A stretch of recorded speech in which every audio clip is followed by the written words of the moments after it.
নমস্কার, নিউজরুম লাইভে আমি অতনু রয়েছে আপনার সঙ্গে। এবং নিউজরুম লাইভের শুরুতেই যে খবরে নজর রাখতেই হবে তা হলো বড়দিন আজ। আর এই বড়দিনে বড় টক্কর, সেই বড় টক্করের খবরে প্রথমে নজর রাখা যাক। তার কারণ এই বড় টক্কর কৃষকদের জন্য কে কতটা করেন, কে কতটা ভাবেন তা নিয়ে মুখোমুখি বাকযুদ্ধ, মুখোমুখি टक्कर मोदी ममता। बंगाल की सरकार अपने राजनीतिक कारणों से उनके राज्य के किसानों को भारत सरकार से पैसा जाने वाला है। राज्य सरकार को एक कौड़ी का खर्चा नहीं है, फिर भी वो पैसे उनको नहीं मिल रहे हैं। একদিকে করোনা আর একদিকে বিজেপির এই বুলডোজ করা বিল, মরো না, অর্থাৎ তুমি না খেতে পেয়ে মরো, সর্বনাশ করে দিচ্ছে দেশের। আমরা মনে করি এর জন্য সারা ভারতবর্ষ জুড়ে যত পলিটিক্যাল পার্টি যে যেখানে আছে তার মতো তারা আন্দোলন করে তুলুন।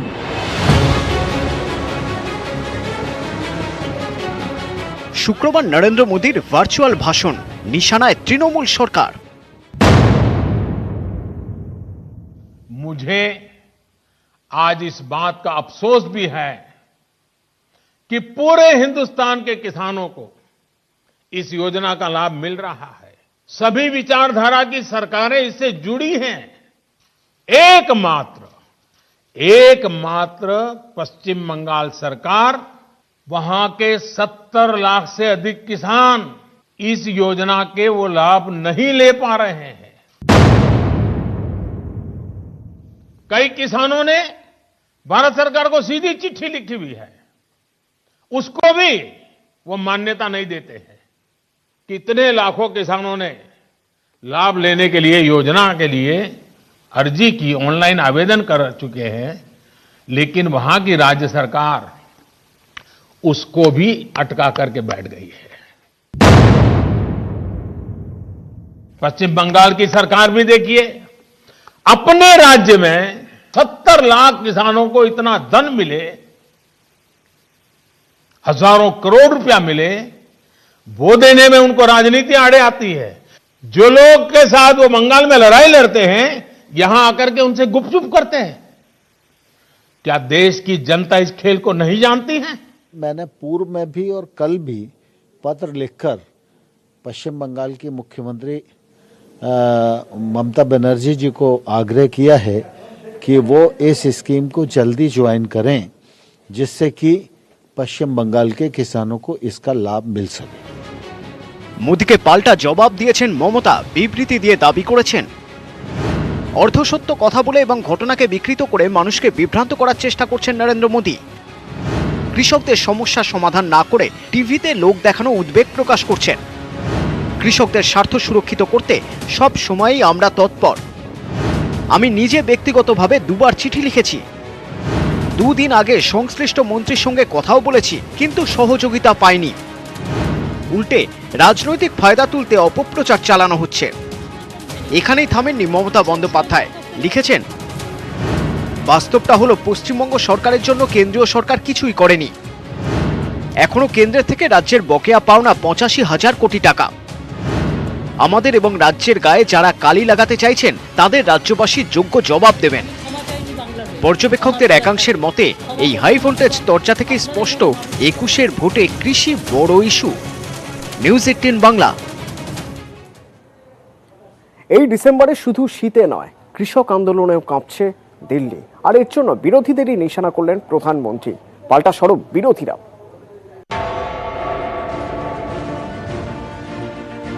किस तरह की राजनीति कर रहे हैं जिसमें कोई तर्क नहीं, कोई तथ्य नहीं है, सिर्फ झूठे आरोप लगाओ, सिर्फ अफवाहें फैलाओ, हमारे किसानों को डरा दो। ये लोग लोकतंत्र के किसी पैमाने को, किसी पैरामीटर को मानने को तैयार नहीं है। इन्हें सिर्फ अपना लाभ, अपना स्वाद नजर आ रहा है। আমরা কোনো রাজনীতি করছি না, কৃষকরা নিজেরা আন্দোলন শুরু করেছে, কেন্দ্রীয় সরকার কোনো সমাধান করছে না, বিরোধী দলগুলো তাদের সমর্থন করেছে। বিরোধী দলগুলো রাষ্ট্রপতিকে লিখেছে যাতে আইনগুলো প্রত্যাহার করে নেওয়া হয়। এর মধ্যে আমাদের কি দোষ? चुनाव होते रहे, सरकारें बनती रही, रिपोर्ट आती रही, आयोग बनते रहे, वादे करो भुला दो, करो भुला दो, यही सब हुआ। किसानों के नाम पर आंदोलन कर रहे हैं, वो जब उनका समय था तब चुप मार करके बैठे हुए। ये जितने लोग आंदोलन चला रहे हैं ना, ये उस सरकार के हिस्सेदार थे, समर्थन करते थे, और यही लोग स्वामीनाथन कमेटी की रिपोर्ट के ऊपर बैठ गए थे, सालों तक बैठ गए थे। हमने आकर के निकाला, क्योंकि हमारे दिल में किसान की जिंदगी को भला करना, कल्याण करना, ये हमारा जीवन का मंत्र है, इसलिए कर रहे हैं। ফসলকে সস্তায় লুট করার জন্য তার জমিকে হস্তগত করে তাকে কন্ট্রাক্ট লেবারার হিসেবে ট্রিট করার ফন্দি এঁকেছেন। নোটবন্দি জিএসটি করে তো 12টা বাজিয়েছিলেন। আজকে তাদের ঘরের ছেলেমেয়েদের কাজ নেই, আর সে যে ফসল উৎপন্ন করছে বা সে যে পেশার সঙ্গে যুক্ত আছে সেটাও আর লাভজনক থাকছে না। শাসক বিরোধী এই তরজায় শীতেও গরম জাতীয় রাজনীতি। নিউজ 18 বাংলা।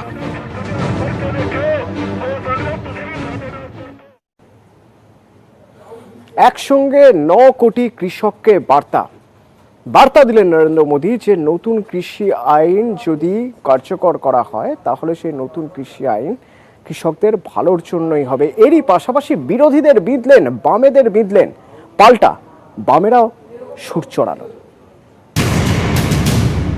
বামেরা বরাবরই বিজেপির ঘোষিত রাজনৈতিক শত্রু। কৃষক আন্দোলন ইস্যুতে সেই বামেদেরই নিশানা করলেন নরেন্দ্র মোদী। কখনো তার নিশানায় বাংলার বামেরা, কখনো কেরলের। जो लोग 30 साल तक बंगाल में राज करते थे, एक ऐसी राजनीतिक विचारधारा को लेकर के बंगाल को कहां से कहां ला करके उन्होंने हालत करके रखी है, सारा देश जानता है। প্রধানমন্ত্রী খুব ইল ইনফর্মড, খবরই রাখেন না বা জানেন না। পশ্চিমবাংলা যখন বামফ্রন্ট আসে তখন যা ছিল কৃষি উৎপাদন ডবলের বেশি হয়েছে 34 বছরে, এবং সেই উৎপাদনের সিংহভাগ অধিকার গরিব কৃষকের। मंडिया बोल रहे हैं, एपीएमसी की बात कर रहे हैं। वही दल, वही झंडे वाले, वही विचारधारा वाले जिन्होंने बंगाल को बर्बाद किया। केरल के अंदर उनकी सरकार है, केरल में एपीएमसी नहीं है, मंडिया नहीं है। मैं जरा इनको पूछता हूं, यहां फोटो निकालने के कार्यक्रम करते हैं, अरे केरल में आंदोलन करके वहां तो एपीएमसी चालू करवाओ। যখনই আন্দোলন সংগ্রাম হবে, যখনই প্রতিবাদ হয়, তখনই মোদি বামপন্থা কথা মনে পড়ে যায়। ওই মব লিঞ্চিং এর বিরুদ্ধে যখন অ্যাওয়ার্ড বাপসি হচ্ছিল তখন বই ছাপিয়ে বার করেছিল বিজেপি, যেটা হচ্ছে বামপন্থীদের কারসাজি, তারা বুঝিয়েছে। মোদী সরকারের কৃষি আইন বাতিলের দাবিতে বামেদের মতোই সরব তৃণমূলের সাংসদরা দিল্লিতে আন্দোলনরত কৃষকদের সঙ্গে গিয়ে দেখাও করেছেন। এ নিয়েও শুক্রবার সুর চড়ান মোদী। उनकी पार्टी है, उनका संगठन है, 30 साल सरकार चलाई है, कितने लोग होंगे उनके पास? एक बार भी इन लोगों ने किसानों को ये 2000 रुपया मिलने वाला कार्यक्रम है, बंगाल के अंदर कोई आंदोलन नहीं चलाया। क्यों आपने कभी आवाज नहीं उठाई? और आप वहां से उठ करके पंजाब पहुंच गए, और पश्चिम बंगाल की सरकार भी देखिए, अपने राज्य में इतना बड़ा किसानों को लाभ, 70 लाख किसानों को इतना धन मिले, वो देने में उनको राजनीति आड़े आती है। लेकिन वही पंजाब जाकर के जो लोग के साथ वो बंगाल में लड़ाई लड़ते हैं, यहां आकर के उनसे गुपचुप करते हैं। লেফটের সাথে আমাদের এমনি মতবিরোধ আছে, সাম্প্রদায়িকতার বিরুদ্ধে। যদি লেফট বক্তব্য রাখে, আমরা বক্তব্য রাখি, অসুবিধা কি আছে? কৃষকদের পক্ষে দাঁড়ানোর কোনো অসুবিধা নেই। সুতরাং এইসব বলে তো আন্দোলনটা ভাঙা যাবে না। দাবি পাল্টা দাবি, আক্রমণ পাল্টা জবাব, দরজা একেবারে তুঙ্গে। নিউজ 18 বাংলা। বিরোধীদের যেমন বার্তা দিলেন, তেমনি আজ মূলত কৃষকদের 9 কোটি কৃষককে বার্তা দিলেন প্রধানমন্ত্রী নরেন্দ্র মোদী। বার্তা দিলেন নতুন কৃষি আইন প্রণয়ন হলে তাহলে সেই নতুন কৃষি আইনে আখেরে কৃষকদেরই লাভ। প্রধানমন্ত্রী কিষাণ সম্মান বিধি প্রকল্পের দ্বিতীয় কিস্তি 9 কোটি কৃষকের অ্যাকাউন্টে 2000 টাকা করে, মোট 18,000 কোটি টাকা। প্রধানমন্ত্রী হাততালি দিলেন, তারপর নতুন কৃষি আইনের হয়ে ফের ব্যাট ধরলেন।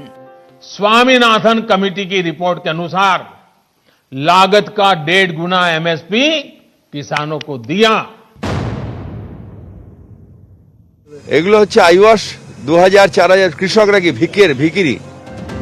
দিল্লির দুয়ারে টানা কৃষক বিক্ষোভ, তাঁদের আশঙ্কা নতুন কৃষি আইন চালু হলে কিষাণ মান্ডি উঠে যাবে, হ্রাস চলে যাবে কয়েকজন পুঁজিপতির হাতে, মিলবে না ন্যূনতম সহায়ক মূল্য।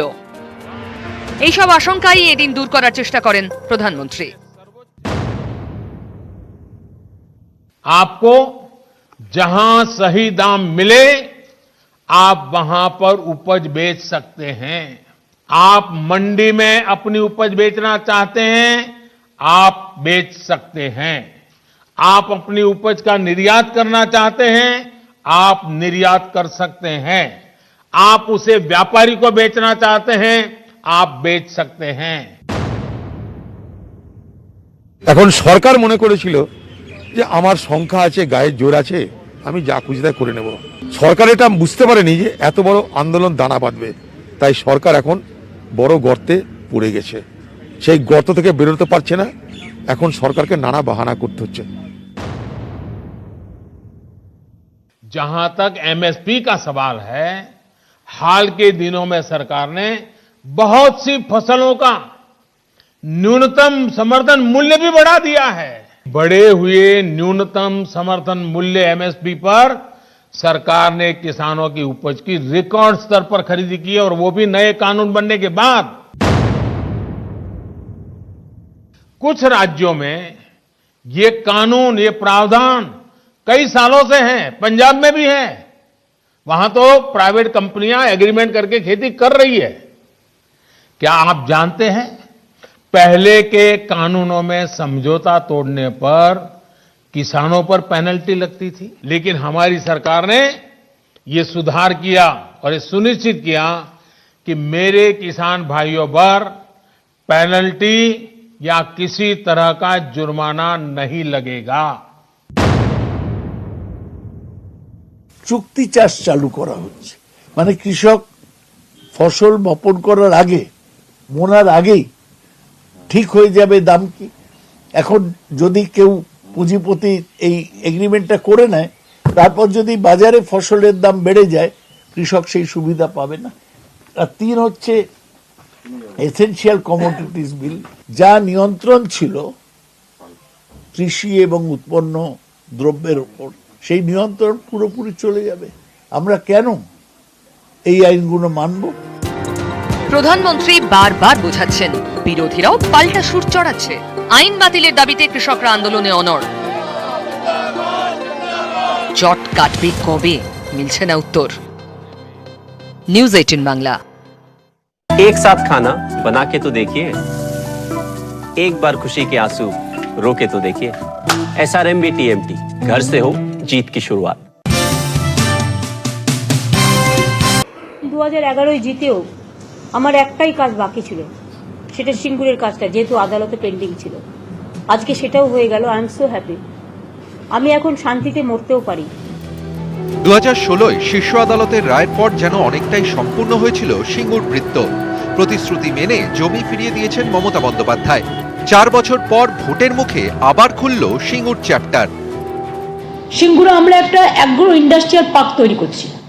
যেহেতু সিঙ্গুরের ফসল খুব সুজলা সুফলা, শস্য শ্যামলা। যিনি কারখানা বন্ধ করে দিয়ে ক্ষমতায় এসেছেন, তার কাছ থেকে কারখানা স্থাপনের গল্প কেউ শুনতে চায় না। বাংলার শিল্প সম্ভাবনার ভ্রূণ হত্যা করেছেন, এখন বলছেন এগ্রো ইন্ডাস্ট্রিজ। আসলে বিরোধিতার নামে বিরোধিতা। ইলেকশনে চমক মমতা ব্যানার্জি দেখান না, তৃণমূল কংগ্রেস দেখান না। We have taken the very regretful decision to move the nano project out of West Bengal. সেই ছিল আপনি কারখানা করুন, তবে জোর করে কৃষকদের পুলিশি অত্যাচারের মারফত জমি, আমরা বিরোধী ছিলাম। সিঙ্গুর আমার রাজনৈতিক জীবনের বড় ভুল। এই যে চাকরি হচ্ছে না, কোনো শিল্প নেই, এর জন্যে মূল হচ্ছে সেই সময় টাটাকে ওখানে শিল্প করতে না দেওয়া। এমন পরিস্থিতিতেই বিধানসভা ভোটের ঠিক আগে সিঙ্গুরের শিল্প ঘোষণা মমতা বন্দ্যোপাধ্যায়ের। হুগলির শান্ত জনপদে ফের রাজনীতির ঢেউ। সিঙ্গুর কেন, সারা বাংলা জুড়ে যদি উনি পার্ক করেন তবু উনি কৃষকদের মন পাবেন না। কৃষকরা অলরেডি নিজেদের প্রস্তুত করে ফেলেছে এবং ভারতীয় জনতা পার্টি পারবে যে সিঙ্গুরে শিল্পকে আনতে এবং বেকারদের চাকরি দিতে। আজকে যদি 11 একর জমিতে তিনি এইটা করতে পারেন, এইটাকে কেন্দ্র করেই আরো এইখানেই হয়তো ভবিষ্যতে বড় শিল্পের আমরা প্রস্তুতি নিতে পারবো। বিনা পয়সার কাছে আবার কি মমতা যা করেছে তুলনা হয় না। আপনি যে টোটালটাই মিথ্যা সেটা সিঙ্গুরবাসী এর আগেই লোকসভা ইলেকশনে বুঝিয়ে দিয়েছে। এবার সিঙ্গুরবাসী ওইটা ডবল করা যায় কিনা, কিভাবে করতে হয় সেটা করে শিখিয়ে দেবে। 2019-এর লোকসভা ভোটের ফলের নিরিখে ঘাসফুলের সিঙ্গুরে এখন পদ্মের রমরমা। 10,429 ভোটে এগিয়ে বিজেপি। এবার কি হবে পরিবর্তনের আতুরঘরে? নিউজ 18 বাংলা। নিউজ ফ্ল্যাশ নিবেদন করছে সাফেদ ডিটারজেন্ট পাউডার।